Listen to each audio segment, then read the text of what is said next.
Preposition word को जोड़ता है। सिंपल सी, प्रीपोजिशन वर्ड को जोड़ता है। मेरे अकॉर्डिंग नॉर्मली वर्ड में preposition connected by words. Good morning everyone, कैसे आप लोग। चलिए आज की क्लास में हमारा आज का जो टॉपिक है जिसपे हम डिस्कस करने वाले हैं वो हमारा आज का टॉपिक है प्रीपोजिशन। आखिर इसका मीन्स होता क्या है, प्रीपोजिशन क्या होता है आपको पता है? इसका हिंदी होता है संबंध बोधक, यानी कि जब भी आएगा संबंध बताने के लिए आएगा, रिलेशन को दर्शाने के लिए आएगा। गौर से अगर आप देखोगे इसे तो इसी के नाम में इसके डिफिनेशन छुपा होता है। गाइस ये देखिए हमारा जो प्रीपोजिशन है दो वर्ड्स है ना, यानी कि प्रीपोजिशन दो वर्ड से मिलकर बना हुआ है। पहला हमारा वर्ड है प्री और दूसरा हमारा पोजीशन।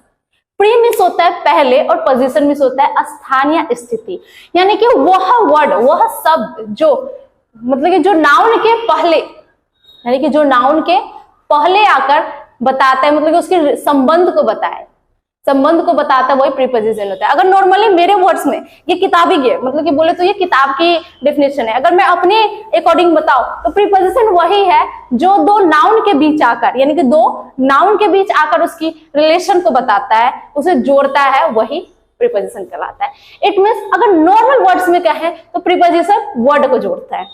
सिंपल सी, प्रीपोजिशन वर्ड को जोड़ता है। मेरे अकॉर्डिंग नॉर्मली वर्ड में प्रीपोजिशन कनेक्टेड बाय वर्ड्स। अगर इसकी हम डेफिनेशन लिखे तो क्या होगा, चलिए हम इसका डेफिनेशन लिखते हैं। अगर इसकी डेफिनेशन लिखे तो क्या हो सकता है, देखिए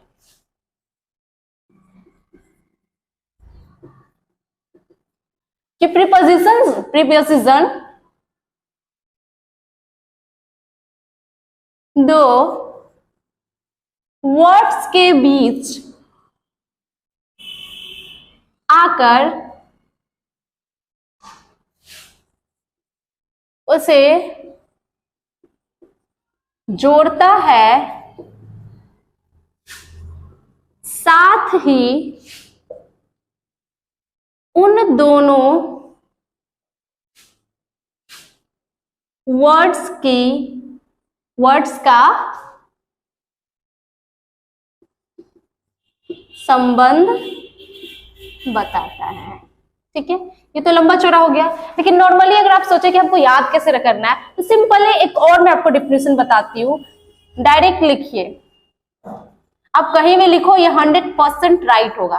प्रीपोजिशन केवल वर्ड को जोड़ता है।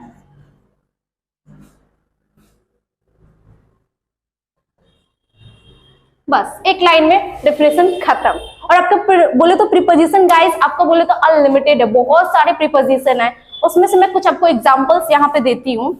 जैसे कि आपका हो जाएगा इन, टू हो जाएगा, आपका ऑन हो जाएगा, इनटू आ जाएगा, ठीक है। उसके बाद आ जाएगा हमारा, और ले लेते हैं बिटवीन आ जाएगा, ठीक है, बिटवीन। फिर हो जाएगा हमारा आफ्टर आ जाएगा, बिफोर आ जाएगा,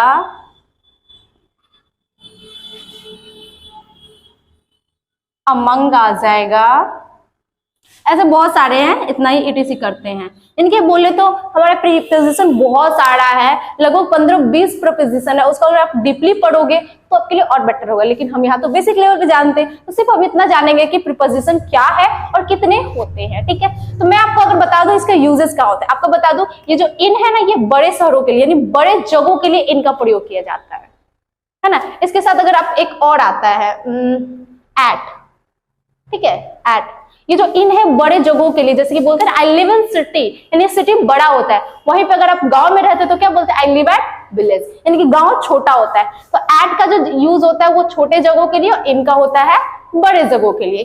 टू, ये जो टू है ये टू का प्रयोग तब करते हैं जब हमारा लक्ष्य तय हो, यानी कि आप बोलते हैं ना मुझे घर जाना है, तो आपको पता है कि हमें डायरेक्टली घर जाना है, तो यानी गोल जब फिक्स हो तो हम टू का प्रयोग करते हैं। जैसे बोलते हैं मुझे स्कूल जाना है तो आई गो टू स्कूल, होता है ना, मैं स्कूल जाता हूं, मैं घर जाता हूं तो I go to school, I go to home, इस तरह से। यानी कि टू का प्रयोग हमारा होता है क्या, जब लक्ष्य हमारा फिक्स हो। तो यहाँ पे ऑन है, ऑन का उपयोग होता है पर के अर्थ में, जब दो वस्तु एक दूसरे के स्पर्श में हो। जैसे ये देखिए, this pain on my hand, या ऑन माई पाम, यानी कि ये जो पेन है ये हमारे हथेली के ऊपर है, दोनों के बीच स्पर्श है ना, स्पर्श, यानी कि ये दोनों जब स्पर्श में होगा तो ऑन का प्रयोग होता है, ठीक है।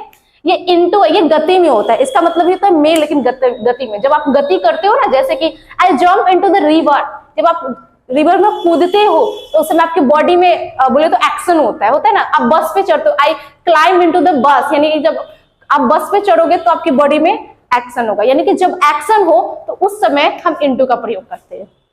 क्लियर?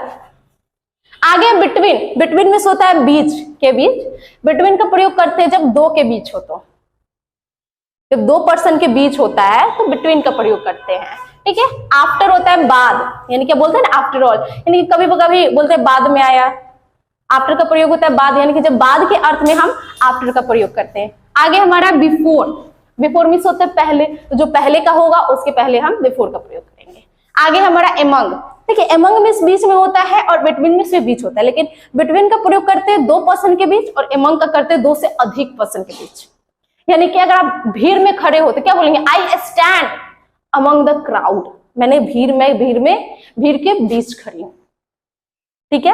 यानी कि कहने का मतलब है ये सारे प्रीपोजिशंस का यूज अलग अलग मायने से होता है। अगर आप बोले तो डीपली पढ़ोगे तो मैं उसके लिए भी क्लास लेकर आऊंगी और आपको अच्छे से डीपली समझाऊंगी। फिलहाल गाइस आज के लिए इतना ही, मिलते हैं नेक्स्ट वीडियो में। Thank you, bye bye.